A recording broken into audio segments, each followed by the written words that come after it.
Beneath a prestigious galactic academy lies a sealed human vault, untouched for decades, hiding memories too powerful to forget.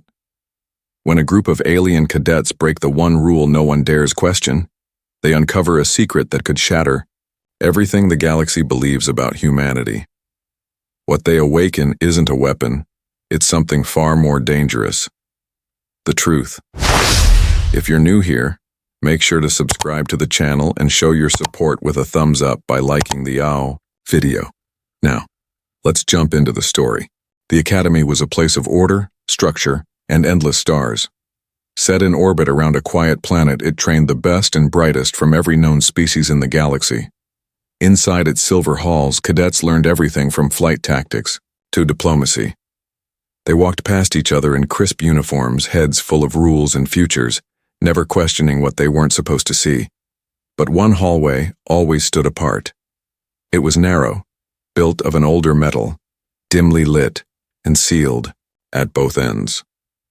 Above its entrance, a sign read in soft white letters, "Human Wing, no entry after curfew." No reason was given. No questions were asked except by Noshi. Noshi was an Ashari cadet with a mind as sharp as the scales on her arms. She didn't like rules that didn't explain themselves, especially ones that involved humans. "They call this place a Unity Academy," she once said to her friend Loom. "But what kind of unity has locked doors?" Loom, smaller and softer in voice, was a translator and history student from the planet Orin. He preferred quiet thought to loud questions. But something about Noshi's curiosity always pulled him in. With them were Dren, a Kindra-born engineer who never stopped fidgeting with broken tech, and Talvek, a tall, quiet figure from the frozen world of Grelin, who spoke rarely but always seemed to know when something was about to go wrong. It was Loom who first noticed the hallway's light flicker late at night. "Probably power drift," Dren mumbled, but Loom wasn't convinced. That evening, when most cadets were asleep and the halls echoed only with the soft hum of generators, Noshi stood outside the sealed human wing with her friends beside her. The door was old but protected with newer tech, a mix of ancient metal and current encryption. "Strange how a hallway has more security than the command center," Noshi muttered, pulling a thin panel from her jacket. "I shouldn't," Dren whispered. "This is against 10 different codes." "Then make it 11, Noshi replied. She tapped her tool against the panel. Sparks jumped, and after a second the door opened with a long hiss like air escaping from a sealed memory. Cold air drifted out, and the lights inside buzzed softly with a pale blue glow. The 4 cadets stepped inside, boots echoing on smooth, metal floors. The temperature was colder and the silence was heavier. They walked slowly, eyes scanning the walls, expecting weapons or training gear. But what they found were photographs, dozens of them. Black and white, faded, some cracked at the corners. Images of humans standing together in uniform, beside machines none of the cadets could name. Flags from worlds long lost. Names etched into glass panels, faces filled with pride and something else. Sorrow. Loom stopped in front of a group photo and whispered, "I've never seen any of these in our textbooks." "Because they weren't meant to be remembered," Noshi said quietly. A soft voice filled the air, neutral and mechanical. "Unauthorized presence detected, level 5 clearance required." The cadets froze. Talvek's hand reached for the wall, steadying himself. "We should go," Dren said. "Now." But Noshi stepped forward. "Not yet. We're here now. Whatever they're hiding, it's behind this." Farther down, the hallway opened into a circular room with a single vault door. No symbols, no names. Just a glowing human emblem, and a line written in an old language. Loom leaned closer, reading carefully. "Here sleep the voices of silence. Wake not what you do not wish to carry." For a moment, no one moved. The air felt thicker, but Noshi raised her tool again. "We're not waking anything, just looking." The vault protested. It buzzed, hissed, and finally opened with a low, metallic sigh. Inside, they found something they couldn't explain. Rows of capsule-like chambers lined the walls, each softly glowing. On each capsule, a name, a rank, and a date of death. All human, all decades old. Loom stepped toward one and read, Captain Mary Calden, Operation Stone Echo, deceased 78 years ago. Dozens of similar capsules surrounded them, but in the center of the room stood a console, quietly blinking. It displayed one icon, Play Record. Noshi looked at the others. No one spoke. She pressed the icon. A screen flickered to life. A battlefield appeared, real, not simulated. A young human officer stood at a broken outpost, wounded, surrounded. Enemy ships filled the sky. He looked into the camera and said only 2 words. Human command, ignite. Then the sky collapsed. Dozens of ships fell from the air, not by visible weapons, but as if something had erased them. No sound, no explosion. Just silence. The screen went black. The cadets stood in stunned quiet. Then the voice returned. But this time it was not mechanical. It was low, heavy, and tired. Now that you have seen, you cannot unsee. The door has opened. Decide what you carry. The vault didn't close by command.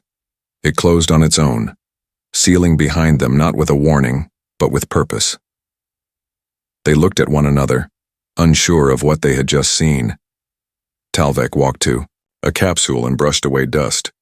Under the name, a line read, Cognitive link active, awaiting trigger. Loom looked up. These aren't just records, he whispered. They're memories. And the silence that followed felt different now, not empty, waiting. The morning after their visit to the forbidden hallway, the academy didn't look any different. The sun passed through the great glass domes. Cadets filed into classes, and announcements buzzed with the usual updates about drills and assignments. But for Noshi, Loom, Dren, and Talvek, nothing felt normal anymore.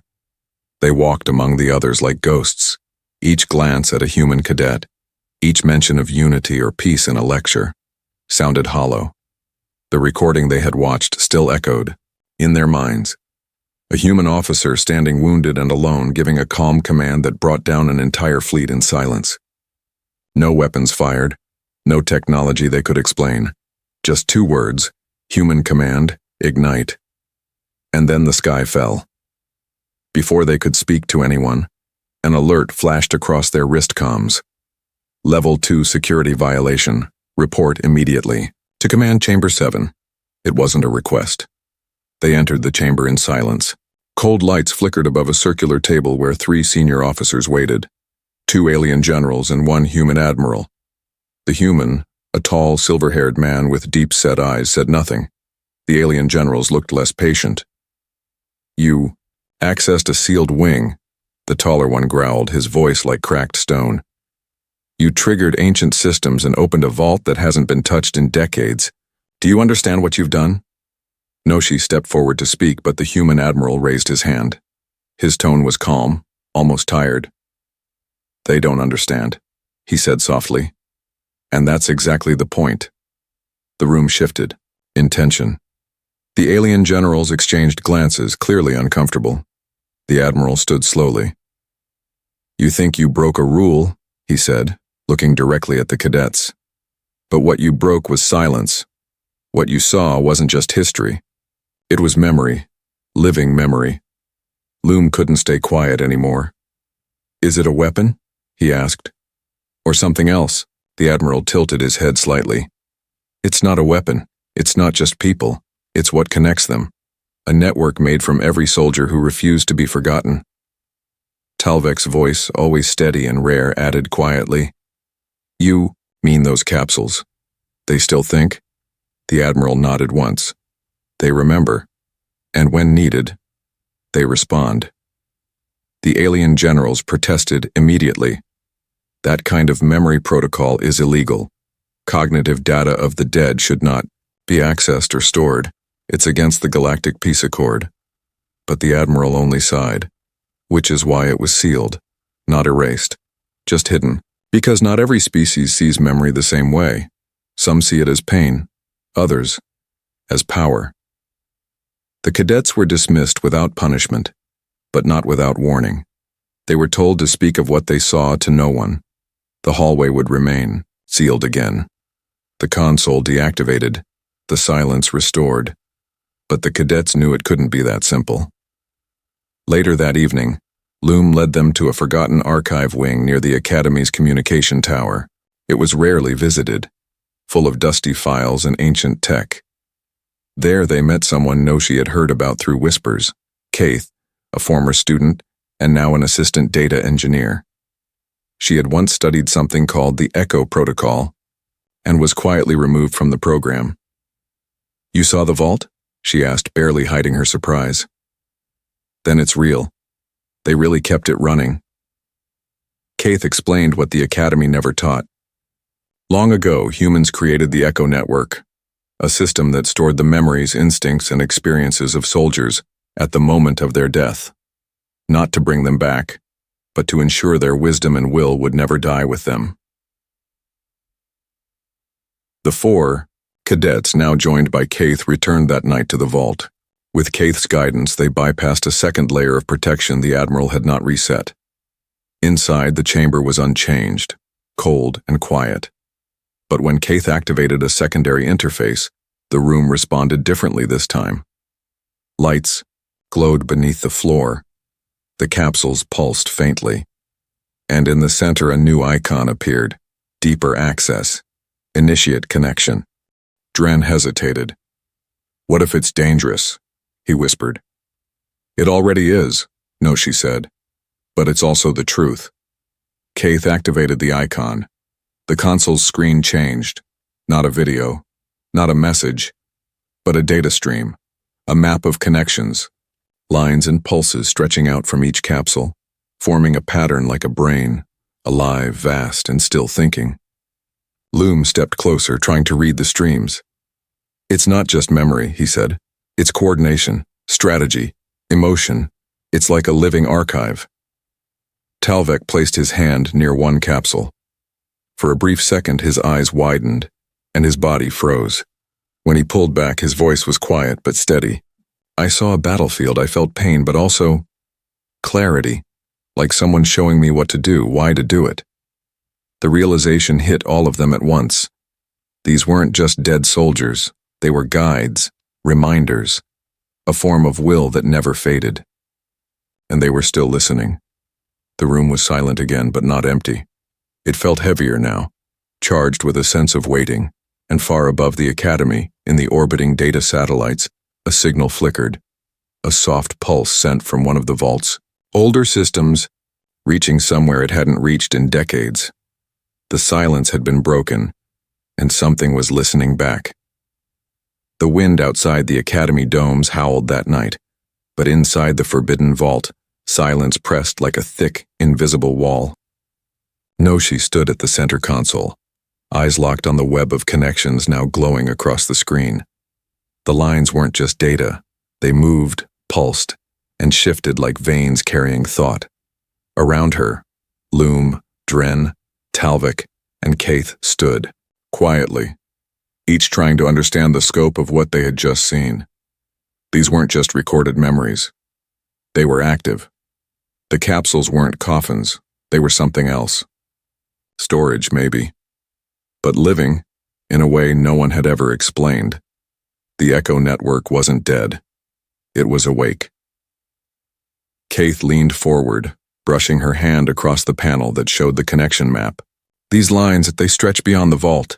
They're linked to something else, a deeper core, something still buried." Her voice was calm, but her eyes were wide with wonder. Whatever the Academy locked away, it didn't end here. Dren, still visibly nervous, looked over her shoulder. "You mean, there's more of this?" Kaith nodded. "A central node, a primary interface, hidden below the Academy's foundation. It's not marked on any layout, but I think I found the trace just now." Talvek remained quiet, but the tension in his shoulders told them he understood the risk. If they were right, then the vault was only a fragment, a surface layer of a network, built to last beyond war, beyond time. The group made their decision without really needing to speak. If there was more, If the voices they'd already heard were only whispers, they had to find the source. The core. With Keith guiding them, they exited the vault and took an unlisted maintenance tunnel that spiraled downward beneath the east wing of the academy. The deeper they went, the older the metal became. Pipes were rusted, lights dimmed to flickering glows, and dust floated like ghost particles in the stale air. Eventually, they reached a heavy door with no label, only a small panel that scanned Keith's toolset and blinked once in quiet acknowledgement. The door opened, not with a mechanical hiss, but with a deep groan, as if waking from sleep. Inside was a chamber unlike anything they had seen. It was massive, hollow, with a round ceiling that pulsed with faint blue light, and at the center stood a column of floating data, thousands of names, ranks, flashes of memory, and small glowing orbs rotating like planets in orbit. It was beautiful and terrifying, the core of the Echo network. The system noticed them immediately.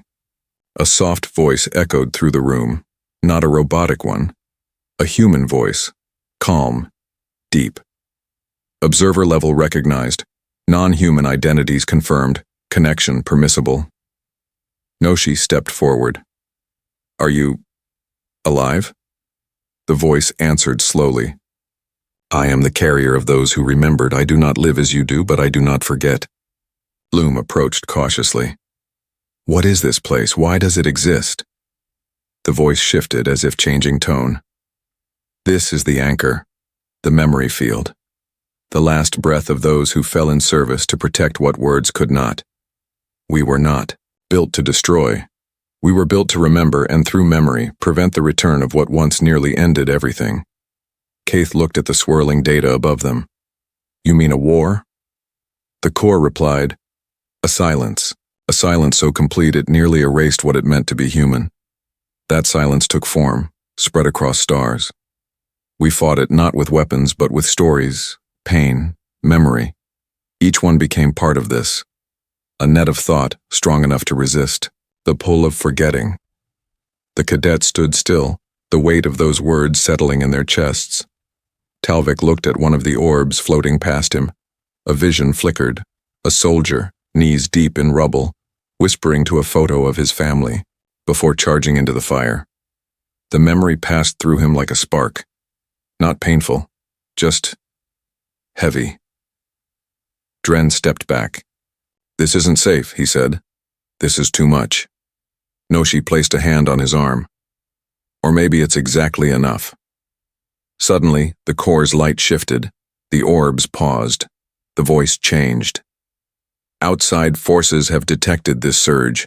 The Council is aware of your movement. You must decide now. Seal the core or share the memory." The decision hung in the air like a blade. If they sealed it, the truth would remain buried. If they shared it, everything would change. The galaxy would know what had been hidden. That humans had created not a weapon, but a will. A force born from their deepest losses. A collective of remembered strength. Loom looked at the others. "What if the galaxy isn't ready?" Keith shook her head. "It's never ready. But it's always needing to know." Noshi stepped forward. "Play the last entry. Let us see what they didn't want us to see." The core responded without hesitation. A final recording appeared. A human admiral standing before a room of alien diplomats. His voice was calm, but his eyes burned. "You see humans as fragile because we bleed easily. You think we're reckless because we run toward fire. But what you don't understand is that we don't fight for survival. We fight for memory, and memory never dies." The screen faded, and the room went quiet once more. But this silence was different. This silence waited for a choice. The moment the recording faded, the room felt colder, heavier, as if the last breath of the speaker had never really left. Noshi stood in front of the core, her hand still hovering near the glowing control panel. Around her, the others remained, frozen in thought, caught in the weight of what they had seen. The truth was clear now. The Echo Network was more than a forgotten technology. It was a choice. A choice made long ago by people who refused to let loss fade into silence. Every memory stored in that core, every name and moment preserved, had been placed there to guard against the most dangerous force in the galaxy: forgetting. Outside the core chamber, the academy was no longer quiet. Alarms had begun to ring in the upper halls. Red lights pulsed through the corridors. The council knew. Someone had found them. Kaith's hand moved quickly across her device, pulling up a stream of warning messages. "They've activated internal lockdown. Security's heading this way. We don't have long." Talvek looked to the center of the room. "We need to do something. We can't just leave it here." Dren swallowed hard. "If we release this to the galaxy, we're breaking more than just a rule. We're rewriting history." Noshi turned toward the floating data stream. "It's already broken. This was hidden because it frightened those who didn't understand it. But that fear doesn't make it wrong." The Echo Core responded without prompting. "Command accepted. External transmission pathway available. Awaiting final input." The lights dimmed around them, and the orbs pulsed once. Slowly, as if breathing, Loom stepped forward. "If we do this, we can't go back. Everything will change. Governments, schools, even the academy itself. They'll see humanity not as they are taught, but as they truly were. And still are." Noshi nodded. "Then let them see." She reached toward the panel, her voice clear. "Open the archive." The moment her hand touched the command key, the core surged with light. The orbs expanded outward, filling the room with streaks of glowing data. The core's voice echoed again. "Archive unlocked. Broadcasting begins." Across the academy, every screen flickered to life. In classrooms, command centers, libraries, even in the mess halls, holographic recordings played out in full. Not just one, but hundreds. Human soldiers writing last letters before battle. Medics whispering comfort to the injured. Officers holding ground while surrounded, not because they expected to survive, but because someone had to. And in between, those moments, messages explaining the Echo network itself, how it worked, why it was created, and how it had waited, quietly, for someone to find it again. The reactions were instant. Some students stared in awe, others in confusion, but none could look away. Even the instructors, many of whom had never heard of the Echo program, were silent, unsure how to explain what had just been revealed. In the council chamber, panic erupted. High-ranking officials from various species shouted over each other. The human admiral who had once spoken to the cadets remained calm, though his expression was unreadable.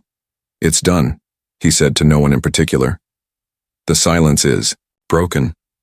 Back in the vault, Kaith watched the data stream widen. "It's reaching beyond the academy," she said. "Outposts, satellites, even long-range channels.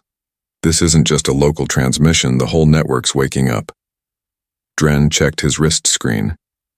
"I'm getting messages from outside systems. People asking if the recordings are real." Loom's voice was quiet. "It's already working, they're starting to ask questions."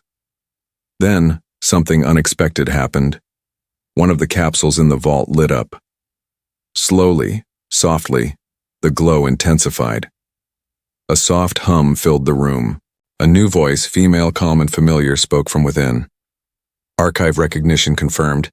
Memory protocol active. Welcome, cadets." The group turned toward it. The nameplate read, "Lieutenant Halen Voren. Status, dormant." But she was speaking, not just a recording, but an active stream of thought. Talvek stepped closer. "She's aware," the voice responded. "Partially. This memory thread was stored to guide those who broke the silence. If you're hearing this, then the world has remembered us." Noshi's voice cracked slightly. "Why did they bury you?" The voice of Lieutenant Voren answered, not with anger, but with understanding. "Because some truths scare those who benefit from forgetting." The vault doors opened slowly behind them, but no guards rushed in. No threats. Only the soft echo of footsteps and the sound of distant recordings playing through the academy's halls. The memory uprising was not one of rebellion or destruction. It was a quiet flood, a wave of stories rising from the past and spilling into the present. As the cadets stepped back into the hallway, they saw groups of students gathered around screens, listening to voices that had once been locked away. Some cried. Others stood in thoughtful silence. A few recorded what they saw, knowing they would share it with their families and friends across the stars. Noshi turned to her friends. "We didn't just open a door. We lit a beacon." Keith nodded. "And now, we're no longer just cadets." The Echo Network had awakened. It didn't need weapons. It didn't need orders. It simply needed to be remembered. And now, across the galaxy, a new understanding began to grow. Not fear, not control, but truth. And with it, the promise that memory, honest and raw, could reshape the future.